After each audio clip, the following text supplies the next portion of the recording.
ಅದಾದ್ಮೇಲೆ ಮನೆಯಲ್ಲಿ ಮನೆ ಒಳಗಡೆ ಒಂದಿಷ್ಟು ಟಾರ್ಗೆಟ್ ಆದ್ರ ನೀವು ಅಂತ ನಿಮ್ಗೆ ಏನ್ ಅನ್ಸ್ತಾ ಇದೆ ಅಂದ್ರೆ ಎಲ್ರಿಗೂ ಆಲ್ಮೋಸ್ಟ್ ಹೇಳಿರ್ತೀರ ನೀವು ಈ ವಿಚಾರವನ್ನ. ಕರೆಕ್ಟ್ ಎಲ್ರಿಗೂ ಹೇಳಿದೀನಿ, ಅದೇ ನಾನು ಹೇಳ್ದೆ. ಬಟ್ ನಿಮ್ಗೆ ಸ್ವಲ್ಪ ಬೇರೆ ತರ ಹೇಳ್ತಾ ಇದೀನಿ. ವೈಲ್ಡ್ ಕಾರ್ಡ್ ಎಂಟ್ರಿ ಅಂತ ಹೇಳಿದ್ರೆ ಅವರು ಏನೇ ಬೈ ಡಿಫಾಲ್ಟ್ ಅವ್ರ ಟಾರ್ಗೆಟ್. ಸೊ ಯಾಕಂದ್ರೆ 50 days ಜರ್ನಿ ಅಂತ ಯಾರು ಮಾಡಿರ್ತಾರೆ, 50 days ಆ ಮನೆಯಲ್ಲಿ ಇರ್ತಾರೆ, ಟಾಸ್ಕ್ ಮಾಡ್ತಾರೆ, ಆ ಜರ್ನಿ ಮಾಡಿರ್ತಾರೆ. ಸೊ ಅಲ್ಲಿಗೆ ಸಡನ್ಲಿ ಒಬ್ರು 50 days ಆದ್ಮೇಲೆ ಗೇಮ್ಗೆ ಆಡ್ ಆಗ್ತಾರೆ ಅಂತಂದ್ರೆ ಅವರು ಯಾರ್ಯಾರು ಒಬ್ರೊಬ್ರನ್ನ ದ್ವೇಷ ಮಾಡ್ತಾ ಇರ್ತಾರೆ ಅಥವಾ ಕಾಂಪಿಟೇಟರ್ ತರ ನೋಡ್ಕೋತಾ ಇರ್ತಾರೆ ಮನೆಯಲ್ಲಿ, ಅವ್ರು ಎಲ್ರು ಒಟ್ಟಾಗ್ತಾರೆ. ಏನೇ ಇರ್ಲಿ, ನಮ್ ದ್ವೇಷ ಇರ್ಲಿ, ಅದು ಇದು ಇರ್ಲಿ, ಬಟ್ ಇವರಿಬ್ರು ಯಾರೋ ಹೊಸ ಬಂದಿದಾರಲ್ಲ, ಇವ್ರನ್ನ ನಾವು ಮುಂದೆ ಹೋಗಕ್ ಬಿಡಬಾರ್ದು ಅಂತ. ಅದು ಹ್ಯೂಮನ್ ಮೆಂಟಾಲಿಟಿ ಕೂಡ. ಬಟ್ ಆ ಗೇಮ್ ಅಂತ ಬಂದಾಗ ತುಂಬಾ ಅಗ್ರೆಸಿವ್ ಆಗಿ ಅದು ಡಿಸ್ಪ್ಲೇ ಆಗತ್ತೆ.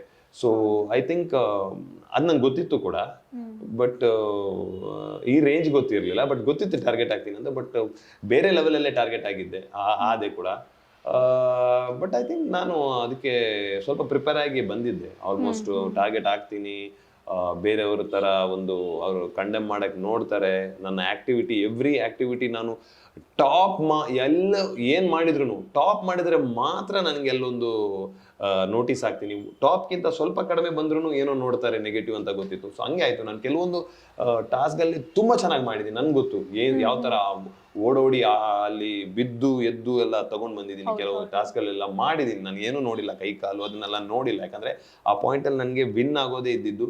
ಬಟ್ ಅದ್ರಲ್ಲೂ ಆ ಟಾಸ್ಕ್ ಅಲ್ಲಿ ನಾವು ವಿನ್ ಆಗಿಲ್ಲ, ಅಥವಾ ಟಾಸ್ಕ್ ಅಲ್ಲಿ ನಾವು ಕಂಪ್ಲೀಟ್ ಆಗಿ ನಮ್ಗೆ ಬೇರೆಯವರು ಪರ್ಫಾರ್ಮ್ ಮಾಡಿದಾಗ ನನ್ನ ಅವನು ಬಿದ್ದು ಏನೋ ತಗೋತಾ ಇದ್ದಾನೆ, ಸ್ಟಿಕ್ ತಗೋತಾ ಇದ್ದಾನೆ, ಬಟ್ ಅವ್ನು ಎದ್ದೇಳಿಲ್ಲ ಅಂತಾನು ಅವ್ರು ಎಲ್ಲಿ ಚಿಕ್ಕ ಪಾಯಿಂಟ್ ಅಲ್ಲಿ ಏನ್ ಹೇಳ್ಬೇಕು ಅದನ್ನೆಲ್ಲ ಪಾಯಿಂಟ್ ಮಾಡಕ್ ನೋಡ್ತಾ ಇದ್ರು. ಅಂದ್ರೆ ಯಾರಿಗೂ ಅಲ್ಲಿ ಪ್ರಶಂಸೆ ಕೊಡಕ್ಕೆ ಇಷ್ಟ ಇರ್ಲಿಲ್ಲ. ವೈಲ್ಡ್ ಕಾರ್ಡ್ ನ ಅವ್ನಿಗೆ ಪ್ರಶಂಸೆ ಕೊಟ್ರೆ ಅಥವಾ ಅವ್ನಿಗೆ ಏನಾದ್ರು ಪಾಸಿಟಿವ್ ಕೊಟ್ರೆ ಅವನಿಗೊಂದು ದೊಡ್ಡ ಬೂಸ್ಟ್, ಅವ್ನ ಮೇಲ್ ಬಂದ್ಬಿಡ್ತಾನೆ, ಅವನ ಕಾನ್ಫಿಡೆನ್ಸ್ ಮೇಲೆ ಹೋಗುತ್ತೆ ಅಂತ. ಕಾನ್ಫಿಡೆನ್ಸ್ ನ ಹೆಂಗಾದ್ರೂ ಮಾಡಿ ಕೆಳಗಡೆ ಅವನ ಕಾನ್ಫಿಡೆನ್ಸ್ ಕೆಳಗಡೆ ಇರಬೇಕು ಅಂತ ತುಂಬಾ ಟ್ರೈ ಮಾಡ್ತಾ ಇದ್ರು.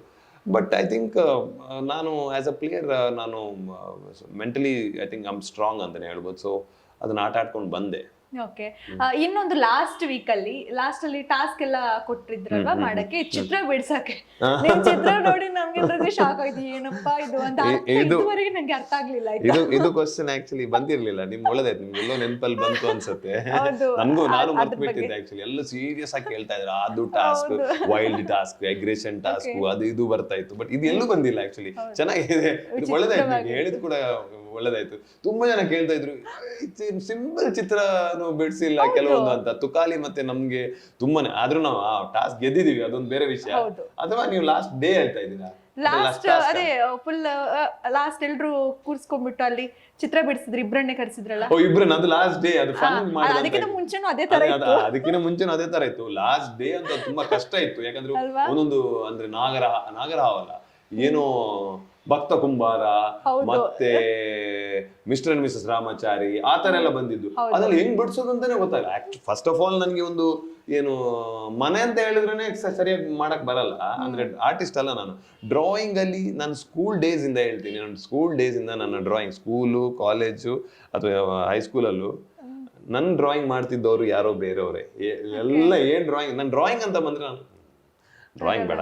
ನನ್ ನೆನಪಿದೆ, ಇವನ್ ಫಸ್ಟ್ ನನ್ನ KG ಕ್ಲಾಸ್ ಇಂದ ಫಸ್ಟ್ ಟೈಮ್ ಡ್ರಾಯಿಂಗ್ ಅಂತ ಕೊಟ್ರೆ ನಾನು ಇಲ್ಲ ಡ್ರಾಯಿಂಗ್ ಮಾಡಲ್ಲ ಅಂತಾನೆ ನಾನು ಪೆಟ್ಟು ತಿಂದಿದ್ದೀನಿ ತುಂಬಾ ಸ್ಕೂಲಲ್ಲಿ. ನಂಗೆ ನೆನಪಿದೆ ಇವಾಗ್ಲೂ.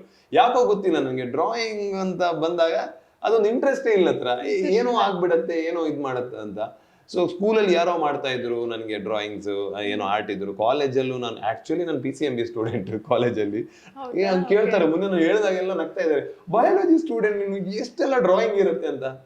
ಆ ಡ್ರಾಯಿಂಗ್ ಮಾಡಿದೀನಿ, ಕಂಪ್ಲೀಟ್ ಆಗಿದೆ, ಯಾರು ನಾನ್ ಮಾಡಿರ್ಲಿಕ್ಕಿಲ್ಲ ಅಂತ. ಸೊ ಆ ಡ್ರಾಯಿಂಗ್ ಅಂತ ಬಂದಾಗ ಗೊತ್ತಾಯ್ತು ನನ್ಗೆ. ಇವತ್ತು ಹೋಯ್ತು ನಾನು ಅಂದ್ರೆ ನನ್ಗೆ ಮತ್ತೆ ತುಕಾಲಿ ಕೊಟ್ಟಾಗ, ಹೌದು ಲಾಸ್ಟ್ ಡೇ ಶೈನ್ ಅವರೆಲ್ಲ ಬಂದಾಗ, ಅದೇ ಹೇಳ್ತಾ ಶೈನ್ ಎಲ್ಲ ಬಂದಾಗ ನನ್ಗೆ ಗೊತ್ತಾಯ್ತು, ಇಲ್ಲಿ ನನ್ ಕಷ್ಟ ಇದೆ ತುಂಬಾ. ಎಲ್ರು ನನ್ಗೆ ಇವಾಗ ಕಿಂಡಲ್ ಮಾಡ್ತಾರೆ ಅಂತ. ಬಟ್ ಅದನ್ನ ಫನ್ ಆಗೇ ತಗೊಂಡೆ. ಲೈಕ್ ಇಟ್ಸ್ ಓಕೆ, ಅದು ಫನ್ ಗೇಮ್ ಆಗೇ ಇತ್ತು, ಎಂಟರ್ಟೈನ್ಮೆಂಟ್ ಇತ್ತು ಅಂತ. ಸೊ ಬಟ್ ಹೌದು, ಡ್ರಾಯಿಂಗ್ ಅಂತ ಬಂದಾಗ ನನಗೆ ಮಾಡಕ್ ಬರಲ್ಲ. Really bad at it. But I took it in a fun way and we enjoyed. ಎಲ್ಲರೂ ಎಂಜಾಯ್ ಮಾಡಿದ್ವಿ. ಎಸ್ ಹೌದು. ನಿಮ್ಗೆ ಇನ್ನ ಅದೇ ಇಷ್ಟು ದಿನ ಇದ್ರಿ ನೀವು 4 ವಾರ ಇದ್ರಲ್ವಾ, ಅಲ್ಲಿ ನಿಮಗೆ ಏನು ಕಷ್ಟ ಅಂತ ಅನಿಸ್ತಿತ್ತಾ, ಜೊತೆಗೆ ಸ್ಕ್ರಿಪ್ಟೆಡ್ ಅಂತ ನಿಮ್ಗೆ ಅನಿಸ್ತಿತ್ತಾ? ಅದೇ ಹೋಗೋ ಮುಂಚೆ ಸ್ಕ್ರಿಪ್ಟೆಡ್ ಅಂತ ಕೇಳ್ತಾ ಇದ್ರೆ ಅಂತ ಅನಿಸ್ತಿತ್ತು. ಹೋಗೋ ಮುಂಚೆ ಒಂದಿಷ್ಟಿರುತ್ತೆ ತಲೆಯಲ್ಲಿ, ಸ್ಕ್ರಿಪ್ಟೆಡ್ ಇರ್ಬೋದೇನೋ ಅಂತ. ಯಾಕಂದ್ರೆ ಜನ ಕೂಡ ಅದನ್ನೇ, ಸಾಕಷ್ಟು ಜನ ಹಂಗೆ ಮಾತಾಡ್ತಾರೆ. ನಿಮ್ಗೆ ಏನ್ ಅನ್ಸಿತ್ತು? ಏನಿಲ್ಲ, ಹೋಗೋ ಮುಂಚೆ ನನ್ಗೆ ಬಿಗ್ ಬಾಸ್ ನೋಡಿದಾಗ ಎಲ್ಲೋ ಒಂದ್ ಕಡೆ ಒಂದ್ ಡೌಟ್, ಚಿಕ್ಕ ಒಂದ್ ಡೌಟ್ ಇತ್ತು. ಗೊತ್ತಿತ್ತು ಲೈಕ್ ಲಾಸ್ಟ್ ಇಯರ್ ಕೂಡ ರೂಪೇಶ್ ಅವರೆಲ್ಲ ಆಡಿ ಎಲ್ಲ ಬಂದಿದ್ದಾರೆ, ನನ್ನ ಫ್ರೆಂಡೇ ಅವನು.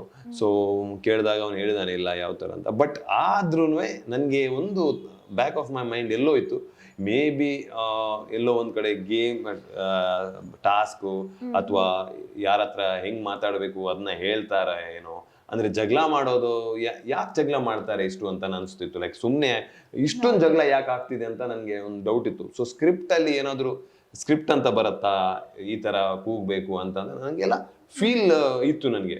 ಸೊ ಬಿಗ್ ಬಾಸ್ ಮನೆಗೇನೆ ನನ್ಗೆ ಇನ್ವೈಟ್ ಬಂದಾಗ, ನನಗೆ ಹೋದಾಗ ನಾನು ನೋಡ್ತಾ ಇದ್ದೆ ಲೈಕ್ ಏನಾದ್ರು ಬೈ ಚಾನ್ಸ್ ಏನಾದ್ರು ಹೇಳ್ತಾರಾ ಅಂದ್ರೆ ಅಲ್ಲಿ ವೆಯ್ಟ್ ಮಾಡ್ತಾ ಇದ್ದೆ ನಾನು ಆಕ್ಚುಲಿ ಫಸ್ಟಿಗೆ ಈ ತರ ಮಾಡ್ಬೇಕು ಅಂತಂದು. ಅಲ್ಲಿ ಹೋದ್ಮೇಲೆ ಗೊತ್ತಾಯ್ತು, ಸ್ಕ್ರಿಪ್ಟ್ ಬಿಡಿ, ನೀವು ಒಳಗಡೆ ಹೋಗ್ಬೇಕಾದ್ರೂ ಅವರು ನೀವು ಏನ್ ಮಾಡ್ಬೇಕು, ನೀವು ಯಾವ ತರ ಏನು ಹೇಳಲ್ಲ ಅವರು, ಏನನ್ನೂ ಹೇಳಲ್ಲ. ನೀವು ಏನ್ ಮಾಡ್ತೀರಾ ಅದೇ ಗೇಮ್. ನೀವು ಏನ್ ಅಲ್ಲಿ ಸುಮ್ನೆ ಕೂತ್ಕೊಂಡ್ರು ಅದೇ ಗೇಮ್. ಒಂದ್ ವಾರದಲ್ಲಿ ಬರ್ತೀರಾ ಹೊರಗಡೆ ಮಾತ್ರ ಸುಮ್ನೆ ಕೂತ್ಕೊಂಡ್ರೆ, ಬಟ್ ಅದೇ ಗೇಮ್. ನೀವು ಏನ್ ಮಾಡ್ಬೇಕು, ನೀವು ಏನ್ ರಿಯಾಕ್ಟ್ ಮಾಡ್ತೀರಾ, ಒಂದು ಆಕ್ಷನ್ಗೆ ಏನ್ ರಿಯಾಕ್ಷನ್ ಏನಿದೆ ಅಷ್ಟೇ ಇರೋದು.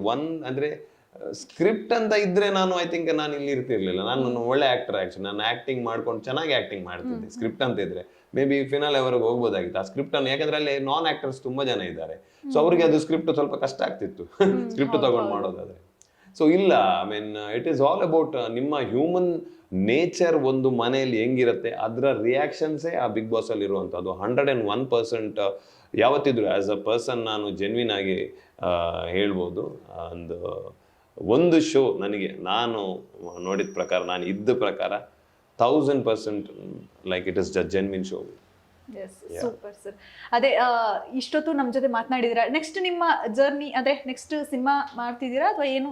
ಹೌದು, ನಾನು ಆಕ್ಚುಲಿ ಇದು ಬಿಗ್ ಬಾಸ್ ಅಪರ್ಚುನಿಟಿ ಸಿಗ್ದಾಗ್ಲೇ ನಾನು ಗ್ಯಾಂಗ್ಸ್ಟರ್ ಡೈರೀಸ್ ಅಂತ ಒಂದು ಬಾಂಬೆಲಿ ಹಿಂದಿ ತೆಲುಗು ಸೀರೀಸ್ ಮಾಡ್ತಾ ಇದ್ದೆ. ಆಕ್ಚುಲಿ ಹಾಫ್ ಕಂಪ್ಲೀಟ್ ಮಾಡಿದ್ದೆ. ಸೊ ಈ ಫೀಲ್ಡ್ ಅಲ್ಲಿ ಇರೋದ್ರಿಂದ ನಾನು ಒಂದೆರಡು ಪ್ರಾಜೆಕ್ಟ್ಸ್ ನ ಮಾಡ್ತಾ ಇದ್ದೆ. ಸೊ ಆ ಪ್ರಾಜೆಕ್ಟ್ ನಾನು ಈಗ ಹೋಗ್ಬಿಟ್ಟು ಕಂಪ್ಲೀಟ್ ಮಾಡ್ಬೇಕು, ಬಾಂಬೆಗೆ ಹೋಗ್ಬಿಟ್ಟು ಕಂಪ್ಲೀಟ್ ಮಾಡ್ಬೇಕು. ಅಲ್ಲಿ ಒಂದಷ್ಟು ದಿನ ಲೈಕ್ ಆಕ್ಚುಲಿ ಫಿನಾಲೆ ಡೇಟ್ ಏನಿತ್ತು ಅಷ್ಟರವರೆಗೂ ಅದನ್ನ ಬ್ಲಾಕ್ ಮಾಡಿದ್ದೆ. ಯಾಕಂದ್ರೆ ನಾನು ಒಳಗಡೆ ಹೋಗ್ಬೇಕಾದ್ರೆ ಅಷ್ಟು ದಿನ ನಾನು ಇರ್ತೀನಂತಲೇ ಕಾನ್ಫಿಡೆನ್ಸ್ ಅಲ್ಲಿ ಹೋಗ್ಬೇಕು. ಸುಮ್ಮನೆ ಆ ತರ ಅಲ್ಲಿ ಬ್ಲಾಕ್ ಮಾಡಿದ್ದೆ ಬಾಂಬೆಲಿ. ಫಿನಾಲೆ ಮುಗಿಸ್ಬಿಟ್ಟು ನಾನು ಬರ್ತೀನಿ ಅಂತ. ಬೇರೆ ಪ್ರೋಗ್ರಾಮ್ ಇಟ್ಕೊಂಬಾರ್ದು ಅಂತ ಏನಾದ್ರು ಇದೆಯಾ ಅಥವಾ? ಅಲ್ಲ, ನಾನು ಆ ಪ್ರಾಜೆಕ್ಟ್ ನನಗೆ ಡೇಟ್ಸ್ ಇತ್ತು, ಇನ್ ಬಿಟ್ವೀನ್ ಡೇಟ್ಸ್ ಕಮಿಟ್ಮೆಂಟ್ ಇತ್ತಲ್ಲ, ಅದನ್ನ ಬ್ಲಾಕ್ ಮಾಡ್ಬಿಟ್ಟು ಆಮೇಲೆ ಬರ್ತೀನಿ ಅಂತ ಹೇಳಿದ್ದೆ. ಆ ಫಿನಾಲೆ ಡೇಟ್ಸ್ ವರೆಗೂ ನಂಗೆ ಬರಕ್ ಆಗಲ್ಲ ಅಂತ. ಫಿನಾಲೆ ಇಂದ ಒಂದು 5 ದಿನ ಆ ತರ. ಸೊ ಅದೇ, ಸೊ ಆ ತರ ಆ ಪ್ರಾಜೆಕ್ಟ್ ಇದೆ. ಮಂಗಳೂರಲ್ಲಿ ಒಂದೆರಡು ತುಳು ಆಮೇಲೆ ಕರಾವಳಿ ಪ್ರಾಜೆಕ್ಟ್ಸ್ ಇದೆ. ಸೊ ಅದನ್ನ ಕಂಪ್ಲೀಟ್ ಮಾಡಬೇಕು. ಸೊ ಇವಾಗ ಒಂದೆರಡು ಪ್ರಾಜೆಕ್ಟ್ಸ್ ಇದೆ, ಇನ್ನೂ ಗೊತ್ತಿಲ್ಲ ಇನ್ನು ಬರುವಂತ.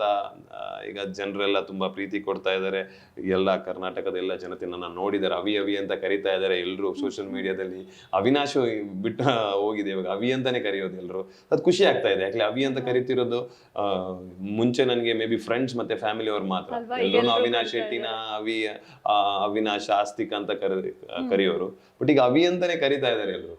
ಸೊ ಅಂದ್ರೆ ಅಷ್ಟು ಮಟ್ಟಿಗೆ ನಾನು ರೀಚ್ ಆಗಿದ್ದೀನಿ ಅಂತ ಅನ್ಸುತ್ತೆ. ಸೊ ಅದೊಂದು ಪಾಸಿಟಿವ್ ಅಂತಾನೆ ಹೇಳ್ಬೋದು. ನಿಜ, ಎಲ್ಲಾ ಕರುನಾಡ ಜನರ ಮನಸ್ಸನ್ನ ಗೆದ್ದಿದ್ದೀರಾ ನೀವು. ಅದಕ್ಕಿಂತ ಗ್ರೇಟ್ ಇನ್ನೇನಲ್ವಾ?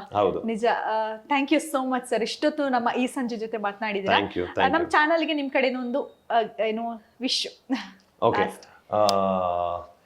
ಈ ಸಂಜೆ ವಾಹಿನಿಯ ಎಲ್ಲ ವೀಕ್ಷಕರಿಗೆ ಫಸ್ಟ್ ಆಫ್ ಆಲ್ ತುಂಬಾ ಥ್ಯಾಂಕ್ಸ್. ನನ್ನ ಇಲ್ಲಿ ಬಿಗ್ ಬಾಸ್ ಮನೆಯಿಂದ ಹೊರಗೆ ಬಂದ್ಮೇಲೆ ನನ್ನ ಇಲ್ಲಿ ಕರೆಸ್ಬಿಟ್ಟು ಒಂದು ಪ್ರೀತಿಯ ಒಂದು ಏನು ಇಂಟರ್ವ್ಯೂ ಮಾಡಿದ್ದೀರಾ. ಶ್ರುತಿ ಅವರು ಕೂಡ ನನ್ನ ಹತ್ರ ತುಂಬಾ ಚೆನ್ನಾಗಿ ಇರುವಂತ ಕೆಲವು ಕ್ವಶನ್ಸ್ನ ಕೇಳಿದ್ರು. ಸೊ ಈ ಸಂಜೆ ವಾಹಿನಿಯವರಿಗೆ ಇನ್ನು ಮತ್ತೊಮ್ಮೆ ಹ್ಯಾಪಿ ನ್ಯೂ ಇಯರ್. ಇನ್ನೇನೋ ಒಂದು 3-4 ಬರ್ತಾ ಇದೆ. ಸೊ ಹ್ಯಾಪಿ 2024 ಎಲ್ರಿಗೂ ದೇವರ ಒಂದು ಅನುಗ್ರಹದಿಂದ ಎಲ್ರಿಗೂ ಒಳ್ಳೇದಾಗ್ಲಿ. 2024 ಅಲ್ಲಿ ಎಲ್ರಿಗೂ ಖುಷಿ ಮತ್ತೆ ಆರೋಗ್ಯ ಸಂತೋಷ, ನೀವು ಏನ್ ಅನ್ಕೊಂಡಿರ್ತೀರಾ ಎಲ್ಲಾನು ಆಗ್ಲಿ, ದೇವರು ಎಲ್ಲಾನು ಅನುಗ್ರಹ ಮಾಡ್ಲಿ ಅಂತ ಕೇಳ್ತಾ ಇದ್ದೀನಿ. ಅಂಡ್ ಎಲ್ಲರೂ ಪಾಸಿಟಿವ್ ಆಗಿರಿ ಲೈಫಲ್ಲಿ, ಯಾವತ್ತು ನಗ್ನಗ್ತಾ ಇರಿ. ನೀವು ನೋಡಿದಿರಲ್ಲ ಬಿಗ್ ಬಾಸ್ ಅಲ್ಲಿ, ನಾನು ಏನೇ ಪ್ರಾಬ್ಲಮ್ ಬಂದ್ರೂ ನಗ್ತಾ ಇದ್ದೆ, ನೋಡೋಣ ಮುಂದೆ ಏನು ಪ್ರಾಬ್ಲಮ್ ಆದ್ರೂ ಮುಂದೆ ಚೆನ್ನಾಗಿರತ್ತೆ ಅಂತ, ಆ ಥರನೇ ಆಡ್ತಾ ಇದ್ದೆ. ಸೊ ಲೈಫಲ್ಲೂ ಹಂಗೆ ಪ್ರಾಬ್ಲಮ್ಸ್ ಎಲ್ಲ ಬರುತ್ತೆ, ನೀವು ನಗ್ತಾ ಇದ್ರೆ ಮುಂದೆ ಹೋಗ್ತೀರಾ. ಸೊ ಹಂಗೆ ಇರಿ. ಇನ್ನೊಮ್ಮೆ ಮತ್ತೊಮ್ಮೆ ಒಂದು ಒಳ್ಳೆ ಪ್ರಾಜೆಕ್ಟ್ ಮಾಡ್ತಾ ಇನ್ನೊಮ್ಮೆ ಭೇಟಿ ಆಗೋಣ.